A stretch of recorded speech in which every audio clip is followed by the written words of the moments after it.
15ویں شعبان سے پہلے کہ اس سال جو بھی چلا جیسا بھی گیا گزرا تو ہے، لیکن اخیر وقت کچھ ایسے اعمال کر لو کہ اللہ کی بارگاہ میں جب یہ پیش ہوں تو تمہارے لاسٹ امپریشن کو دیکھا جائے، تمہارے آخری اعمال کو دیکھا جائے کہ آخر میں یہ کیا کرتا تھا. اور ہو سکتا ہے اس آخری عمل کی بدولت اللہ تعالیٰ پچھلے تمام گناہوں کو معاف فرماتے ہیں. عزیزان گرامی وقار، شعبان المعظم کا مہینہ اور عنقریب وہ رات آنے والی ہے جس کو ہم شب برات کہتے ہیں، جس کے متعلق قرآن پاک میں بھی ذکر ہے. اللہ تعالیٰ نے یوں فرمایا: حامیم والکتاب المبین انا انزلناہ فی لیلۃ مبارکۃ انا کنا منذرین فیہا یفرق کل امر حکیم. بعض مفسرین نے فرمایا کہ اس آیت کا تعلق اس 15ویں شعبان کی رات سے ہے. بہرحال اتنی بات تو سارے لوگوں کو پتہ ہوگی کہ اب ہمارے زندگی کا ایک باب 14ویں شعبان کو بند ہو جائے گا اور 15ویں شعبان کو ہمارے نئے سال کے تمام معاملات کا دروازہ پھر سے کھولا جائے گا. یعنی اس رات کو اللہ تعالیٰ فرشتوں پر تمام معاملات کا حکم نازل فرماتا ہے کہ فلاں بندے کے ساتھ سال بھر میں کیا کیا ہونا ہے. اس سے پہلے کہ نئے سال میں ہمارے لیے کیا کیا ہونا ہے، یہاں تک کہ یہ تک حکم آ جاتا ہے کہ کتنے لوگ پیدا ہوں گے اور کتنے لوگ دنیا سے جانے والے ہیں. کئی لوگوں کے متعلق حدیث پاک میں ہے اس رات ان کا فیصلہ ہو چکا ہوگا کہ اب یہ دنیا سے جانے والا ہے، لیکن وہ بندہ اپنی شادی کی تیاریوں میں مصروف ہوگا.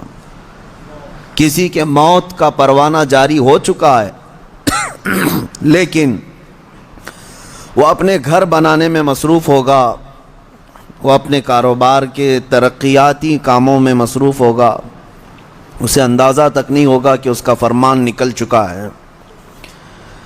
لیکن اس سے پہلے کی ایک بات کہ 15ویں شعبان کو ہمارے متعلق کیا کیا احکامات نازل ہوں گے یہ سال شروع ہونے پر ہے، لیکن اس سے پہلے کہ ہمارے اعمال جو پیش ہوں گے اللہ کی بارگاہ میں سال بھر کے، اس سلسلے میں تو اب ہم غور کر سکتے ہیں.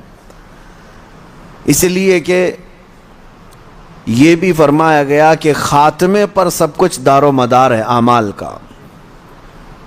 جو آپ لوگ سنتے ہیں نا، first impression is the best impression, لیکن یہاں پر اس کے برعکس ہے، last impression is the best impression. زندگی کے آخری وقت جو اعمال ہیں انہی کا اعتبار ہوگا. تمہارے زندگی کا دروازہ بند ہونے سے چند ثانیے پہلے جو تم کر رہے تھے اس کا اعتبار ہوگا. اسی لیے فرمایا گیا، میرے آقا صلی اللہ تعالیٰ علیہ وسلم نے ارشاد فرمایا، اللہ تعالیٰ نے کسی کو جنتی لکھا ہے کسی کو جہنمی، لیکن ہوتا یہ ہے کہ ایک بندہ نیک کام کر رہا ہے زندگی بھر، اچھے اعمال کرتا رہتا ہے، لیکن اس کے متعلق لکھا گیا کہ جہنم میں جانے والا ہے. ہوتا کیسے ہے؟ فرمایا گیا موت کے آنے سے چند دنوں پہلے یا چند لمحوں پہلے وہ ایسے گندے کاموں میں مصروف ہو جاتا ہے جو جہنم کی طرف لے جاتے ہیں. انہی کاموں میں اس کی موت ہوتی ہے اور خاتمے پر ہی سب کچھ دار و مدار ہے، پھر اسے دوزخ کی طرف لے جایا جاتا ہے. اور کسی کے متعلق اللہ تعالیٰ نے جنتی لکھا ہے جبکہ اس کے کام برے تھے، زندگی میں عجب عجب کام کیا کرتا تھا. یہ کیسے؟ فرمایا گیا کہ وہ برے کاموں میں مصروف تو رہتا تھا لیکن موت سے پہلے اچانک وہ اللہ کی طرف آ گیا، مسجدوں کی طرف آ گیا، یہ محافل میں بیٹھنے لگ گیا، اور اسی اثنا میں اس کی موت ہوئی. تو آخر میں جو کچھ کرتا تھا اسی کا اعتبار کیا جائے گا اور اسے جنت بھیج دیا جائے گا. میرے عزیزوں، اب 15ویں شعبان سے پہلے ہے، میرے خیال سے 4 یا 5 دن بچے ہیں. اس سال جو کچھ بھی گزرا ہے اس پر اب ایک دروازہ بند ہوگا اور اللہ کی بارگاہ میں اس سال کی کتاب پیش ہوگی. یعنی شمسی سال کے اعتبار سے، انگریزی مہینوں کے اعتبار سے 2022 اور 23 انکم ٹیکس کا حساب ایسے ہی چلتا ہے، 20-21، 21-22، 22-23، اس طرح سے آپ کا 22 اور 23 کا حساب 4 دن کے بعد اللہ کریم کی بارگاہ میں جانے والا ہے۔ سال بھر کیا کیا کیا، اس کا احتساب بھی ضروری ہے۔ اگر خود سے کیلکولیٹ کرو گے تو فیوچر تمہارا، مستقبل اچھا ہو سکتا ہے۔ اگر احتساب نہیں کرو گے تو پرانی غلطیاں ویسی کی ویسی رہ جائیں گی اور اسی پر تم آگے عمارتیں بڑھاتے چلے جاؤ گے۔ احتساب اولیاء کاملین کی محفلوں کی ایک خاص تربیت کا نام ہے، احتساب۔